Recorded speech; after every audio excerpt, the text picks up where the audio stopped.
These people suffering from terminal illness, as long as they drink a special glass of boiled water, they will miraculously recover. But in fact, they had put painkillers in the water. However, the believers had no idea, and because they never received real medical treatment, they eventually lost their lives. Even though it was all orchestrated by the cult leader, the police could do nothing about him. What's worse, these believers had purchased life insurance before death, but the beneficiary was not their family. It was actually the cult leader. After learning the truth, the Avenger decided to start the plan to make the cult leader pay a terrible price. At night, on the cult leader's way home, a man in black suddenly appeared ahead. He quickly turned the wheel to avoid him, but strangely, when he looked back, the man in black had already disappeared. At first, the leader didn't care, but then strange things started happening. The seatbelt suddenly tightened around him. He couldn't even reach the steering wheel, and at that moment, the car sped up by itself. He thought he was going to die, but just then, the brakes suddenly returned to normal, and he narrowly escaped death. Unexpectedly, something even more bizarre happened when he returned to the church.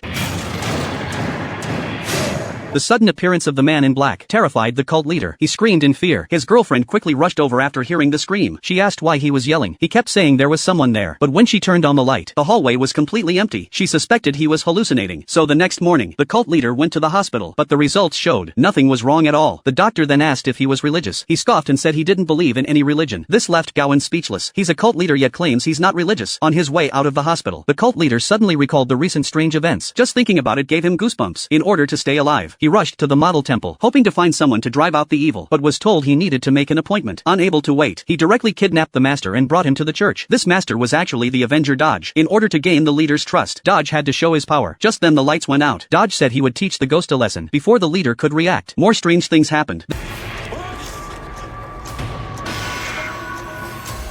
Then Dodge told him to untie him. After untying him, Dodge pulled out a talisman and stuck it up. The next second, the ghost miraculously vanished. The cult leader was terrified. Dodge then asked him what he had recently touched. After thinking for a while, the cult leader finally remembered. It might be because he had smashed some relics. Then the two went to the construction site, where Dodge found a painting in the soil, and the person in the painting was exactly the ghost. Dodge told him this ghost would cling to him until he died. To stop the ghost, Dodge gave him 3 talismans, and warned him not to seek money or wealth. Within 3 weeks, after returning to the church, the cult leader obediently posted the talismans, but during worship, he still couldn't resist the temptation of wealth. After learning this, Dodge decided to use his ultimate move to let the cult leader meet his mother one last time.